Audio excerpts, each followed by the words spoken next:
Assalamualaikum warahmatullahi wabarakatuh. Pada video kali ini kita akan membahas tentang bagaimana cara menghitung premi asuransi.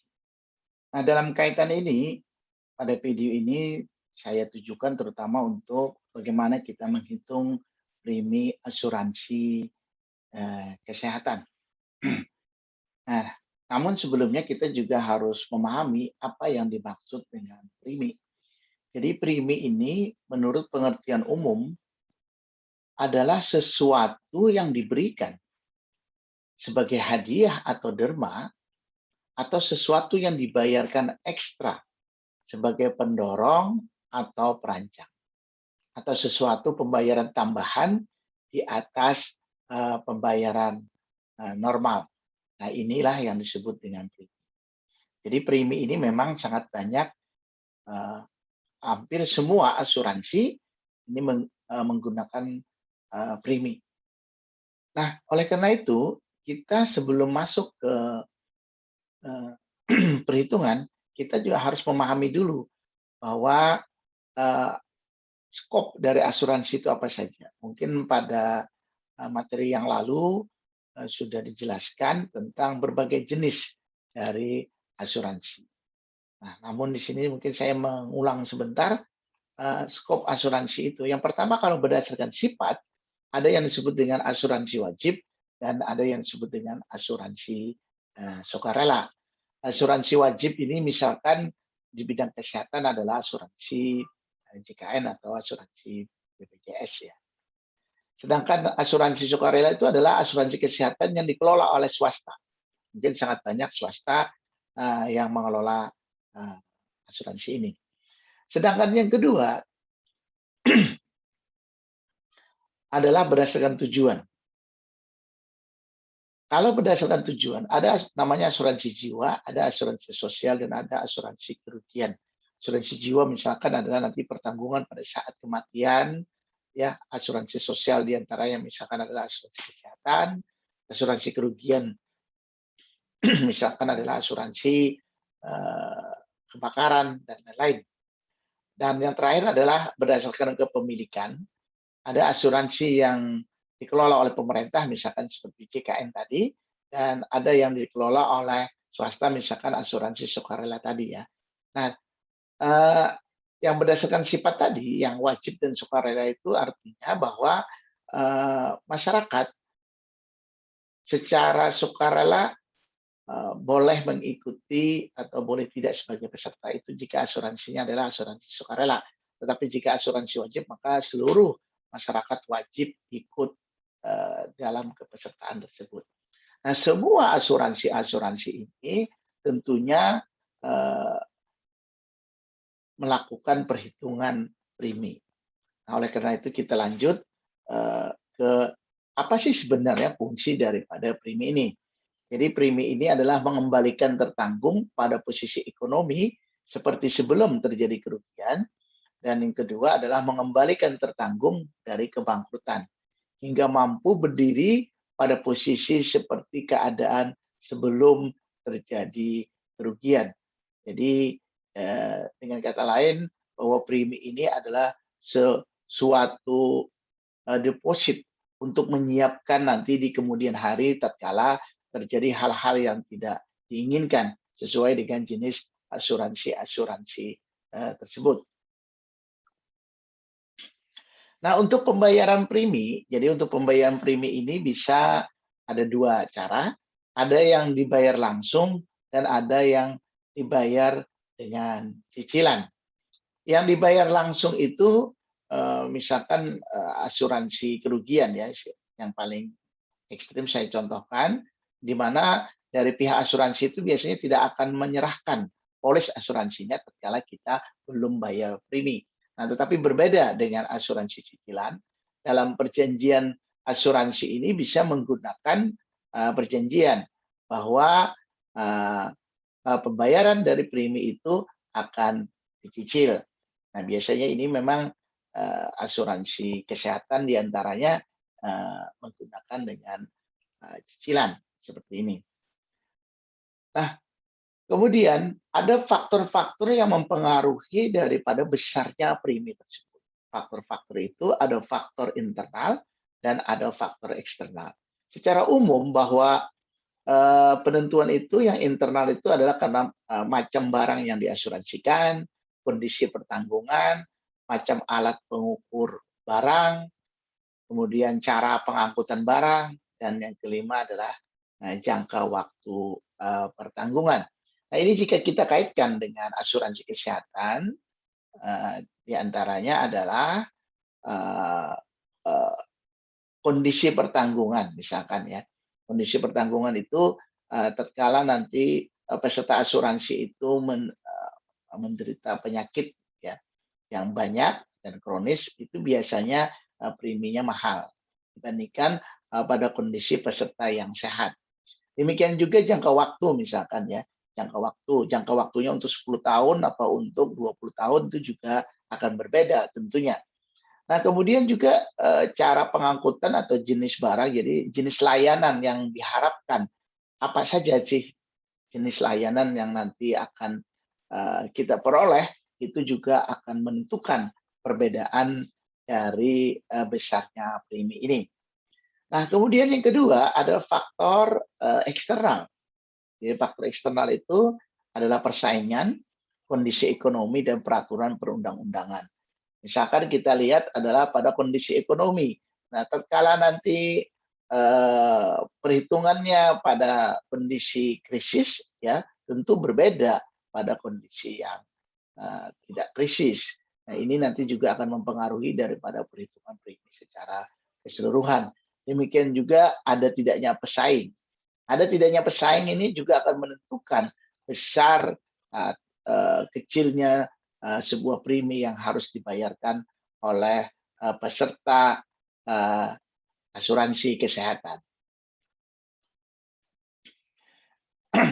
Nah, selanjutnya ada prinsip yang harus, diketahui dalam perhitungan, premi ini. Yang pertama adalah prinsip kecukupan. Jadi dengan prinsip kecukupan ini artinya bahwa kondisi keuangan haruslah dijaga agar berada dalam kondisi aman. Jadi tidak, dalam hal ini mungkin tidak rugi. Untuk itu maka harus ditetapkan premi yang cukup untuk menutupi semua biaya penyelenggaraan program, termasuk biaya jaminan pemeliharaan kesehatan dan biaya penyelenggaraan. Jadi ini yang harus, eee diperhitungkan. Kemudian yang kedua adalah, prinsip kewajaran. Jadi keberhasilan program asuransi sangat ditentukan oleh besarnya tingkat partisipasi peserta. Premi yang terlalu tinggi akan mendorong penolakan masyarakat terhadap asuransi. Keseimbangan antara kualitas tingkat pelayanan dan kewajaran tingkat premi merupakan hal yang harus senantiasa dijaga. Jadi oleh karena itu, kalau, preminya besar tapi, kualitas atau tingkat pelayanannya tidak memadai, tentunya ini bukan suatu yang wajar. Kemudian yang ketiga adalah asas keadilan. Jadi peserta pada dasarnya memiliki karakteristik risiko yang berbeda-beda, sehingga premi dapat berbeda sesuai risiko yang dihadapinya. Jadi masalah-masalah teknis yang dapat timbul antara lain kecenderungan struktur peserta yang berisiko tinggi akan cenderung untuk menjadi peserta karena preminya murah bagi mereka. Nah, oleh karena itu agar adil maka semakin dia berisiko biasanya preminya semakin besar dibandingkan orang yang tentunya lebih sehat ya. Kemudian yang keempat itu adalah, kompetitif atau mampu bersaing. Jadi dalam keunggulan bersaing ini ada kemampuan sebuah asuransi untuk mengoptimalkan semua sumber daya yang dimiliki guna menghasilkan layanan yang lebih baik dari pesaing. Nah, kalau dikaitkan dengan, eee premi tadi, tentunya bahwa eee, besarnya premi adalah, premi yang mampu bersaing. Artinya kalau, sama pada fasilitas yang sama, pada tingkat pelayanan yang sama, tentunya orang akan mencari yang lebih murah, ya. Oleh karena itu, jika ingin meningkatkan tarif, tentunya dengan pelayanan yang lebih baik. Nah, itu adalah beberapa prinsip yang harus diketahui di dalam menghitung premi. Kemudian setelah kita mengetahui prinsip, kita juga harus tahu komponen dasar premi. Kenapa? Karena ini nanti berkaitan dengan metode perhitungan. Bagaimana cara kita menghitung besarnya premi sebuah asuransi. Jadi yang pertama adalah biaya perkiraan kesehatan. Ini yang harus kita ketahui. Jadi biaya perkiraan kesehatan ini merupakan komponen utama dari premi. Jadi komponen ini merupakan bagian dari premi yang ditujukan semata-mata untuk memenuhi kebutuhan biaya pelayanan kesehatan selama periode pertanggungan. Nah, langkah awal yang harus dilakukan dalam menghitung perkiraan biaya kesehatan adalah mengkaji atas pengalaman biaya kesehatan yang sudah terjadi. Hal ini bisa diperoleh dari pengalaman masa lalu, dari kelompok peserta, suatu badan penyelenggara asuransi, atau dari data kesehatan atas suatu kelompok masyarakat tertentu. Ya. Kemudian yang kedua adalah margin kontingensi atau kontingensi margin. Jadi kontingensi margin ini merupakan biaya yang diperlukan untuk menjaga dan memproteksi badan penyelenggara dari biaya-biaya kesehatan yang lebih besar dari yang diantisipasi. Jadi besarnya tingkat kontingensi margin ini sangat ditentukan oleh tingkat keyakinan dari badan penyelenggara asuransi itu sendiri. Nah, biasanya besarnya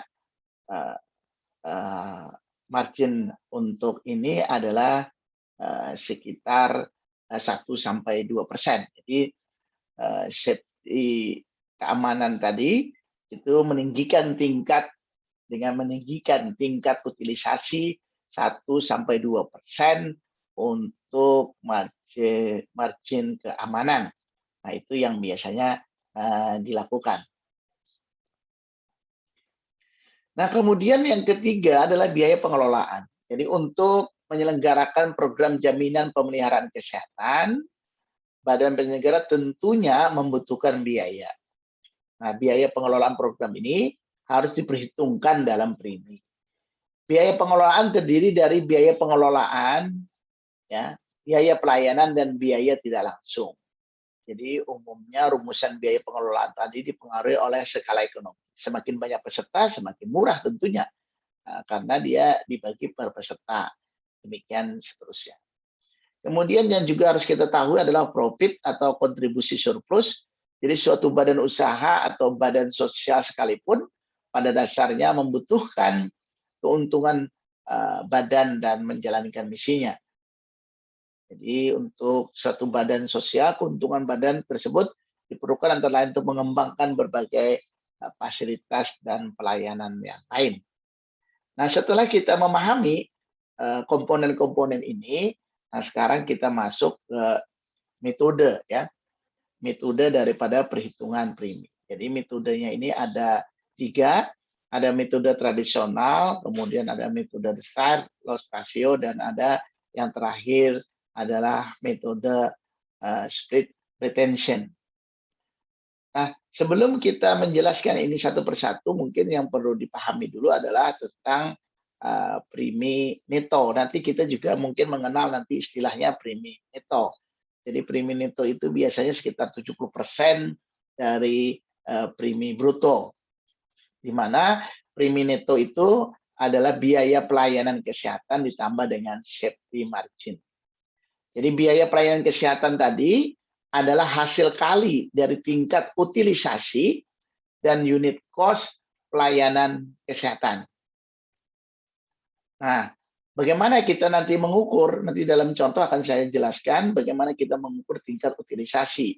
Jadi tingkat utilisasi ini mungkin nanti disurvei pada beberapa responden, misalkan ada 100, dari 100 itu kemudian ditanyakan selama 1 tahun terakhir dia menderita penyakit apa saja. Nah, dari situ nanti akan kita hitung prosentasinya. Semakin sering orang menjawab dari responden tersebut, berarti tingkat utilisasinya juga semakin tinggi. Tetapi kalau malah tidak ada, jadi tingkat utilisasinya adalah 0. Nah, kemudian untuk menghitung premi bersih tadi, perkiraan biaya klaim atas suatu jenis pelayanan kesehatan merupakan hasil kali dari tingkat utilisasi dan biaya satuan pada jenis pelayanan. Nah, di mana tingkat utilisasi tadi merupakan probabilitas terjadinya suatu jenis layanan. Jadi jumlah utilisasi tadi sesuai contoh yang saya contohkan tadi itu dibandingkan dengan populasi. Bisa per bulan, bisa per tahun. Sedangkan biaya satuan atau unit cost itu merupakan perkiraan nilai nominal dari jenis pelayanan. Kemudian kita nanti juga akan mengenal istilah safety loading ya. Jadi ini 30% biasanya dari premi bruto, biasanya ini ada biaya cadangan premi, kemudian ada biaya cadangan klaim, cadangan premi sekitar 2%, cadangan klaim 3%, dan biaya operasional itu sekitar 20% dari premi, sehingga secara keseluruhan itu ada sekitar 25%. Namun sekali lagi bahwa ini nanti juga akan berubah sesuai dengan perhitungan yang kita lakukan. Nah, sekarang kita coba jelaskan satu persatu dari metode-metode ini. Yang pertama adalah metode tradisional, di mana metode ini merupakan metode yang sederhana. Karena premi bruto tadi itu adalah hanya menambah, adalah tambahan sederhana ya, premi murni dikali 1 ditambah persen margin dan ditambah persen pengelolaan dan ditambah dengan persen surplus, atau disederhanakan menjadi premi murni dikali 1 ditambah persen margin dan persen retensi, karena retensi tadi itu adalah gabungan dari biaya pengelolaan dan biaya surplus. Sedangkan yang kedua adalah metode discount loss ratio. Jadi metode ini merupakan tingkat premi yang diperlukan berdasarkan perkiraan klaim yang kemudian disesuaikan dengan margin dan retensi, di mana rumusnya premi bruto itu adalah premi murni dibagi dengan 1 dikurang persen margin dan dikurang dengan persen retensi. Dan yang terakhir adalah metode split retention. Jadi metode ini menghasilkan premi bruto berdasarkan perkiraan biaya kesehatan yang disesuaikan dengan margin dan retensi. Tetapi di sini retensi dibagi menjadi 2, yaitu retensi konstan dan retensi variabel. Nah, premi bruto itu sama dengan premi murni ditambah 1 tambah 5% margin, 1 tambah 5 margin ditambah dengan retensi tetap, lalu dibagi dengan 1 dikurang persen retensi variabel. Nah, ini sebagai contoh perhitungan saya coba memberikan satu contoh perhitungan. Tetapi metode yang saya gunakan di sini adalah metode yang sederhana. Nah, namun biasanya dari berbagai macam metode itu mungkin tidak terlalu jauh perbedaannya, ya, tidak terlalu jauh perbedaannya dalam perhitungan besarnya premi. Ini saya ambilkan contoh dari yang ada di FKM ya, FKM UNER. Ini di mana pada mahasiswa Universitas Airlangga tahun 2006-2007 kita ketahui bahwa biaya pengelolaan ini kita ingin menghitung misalkan berapa biaya premi asuransi untuk mahasiswa Universitas Airlangga dalam nanti komponen asuransi kesehatannya. Jadi dibagi 2 aja, ada biaya langsung dan biaya tidak langsung. Di mana pada biaya langsung itu contohnya misalkan obat-obatan, radiologi, ATK, kemudian gaji dokter gigi, kemudian annual investment cost, jadi biaya investasi alat-alat medis, dan seterusnya. Sedangkan biaya yang tidak langsung biasanya adalah biaya gaji manajemen, biaya gaji petugas umum, dan lain-lain. Nah, ini berdasarkan contoh ini, kita ketahui bahwa total adalah 340 juta. Ya. Jadi 340 juta itu untuk biaya pengelolaan. Nah, selanjutnya kita juga bisa memperhitungkan loading asuransi. Jadi loading asuransi itu bisa kita menambahkan ya biaya pengelolaan ditambah dengan biaya margin dan tambah dengan kontribusi surplus. Namun pada contoh ini kita coba biaya marginnya 0 dan biaya kontribusi surplusnya 0. Karena ini kan untuk mahasiswa. Jadi untuk mahasiswa kita bagaimana bisa memberikan pelayanan sebaik-baiknya dengan mahasiswa. Nah, kemudian tadi kita lihat biaya pengelolaan 340 juta, misalkan ada subsidi dikurang 340 juta, kemudian ada subsidi dari dari universitas 15 juta, sehingga total loading real yang dibebankan adalah 325 juta. Nah, jika kita tahu bahwa mahasiswanya adalah 13.969, itu dibagi sehingga diketahui bahwa per kapitanya itu adalah 23.000. Ya. Jadi 23.000 itu yang loading asuransinya. Kemudian selanjutnya kita juga harus memperhitungkan tadi besarnya unit cost pelayanan ya, atau biaya penyelenggaraan itu dari utilisasi dikali berapa besarnya utilisasi, kemudian dikali dengan besarnya tarif ya, besarnya tarif. Tadi sudah saya jelaskan bahwa utilisasi itu untuk mendapatkannya kita mungkin melalui survei ya, survei pada beberapa responden sehingga nanti kita ketahui bagaimana tingkat pemakaian atau tingkat penggunaan pada kasus-kasus tertentu. Nah, ini kita lihat ya, diketahui 42 ya. Ini kita ketahui totalnya nanti adalah sekitar 42. Kemudian itu untuk yang umum. Nah, bagaimana yang khusus? Jadi 42 juta ya. Ini karena dalam satuan pengali ribuan. Nah, kemudian ini yang untuk misalkan yang gigi, sehingga kita dapatkan dari dua pelayanan ini, kita dapatkan jumlah pengeluarannya yaitu 42 ditambah dengan 53, sehingga dapatkan 96. Jadi 96 itu kalikan 1000 jadi 96 juta ya total premi murninya. Nah, kemudian dari itu lalu kita lakukan perhitungan berdasarkan rumus-rumus yang sudah kita sampaikan di depan.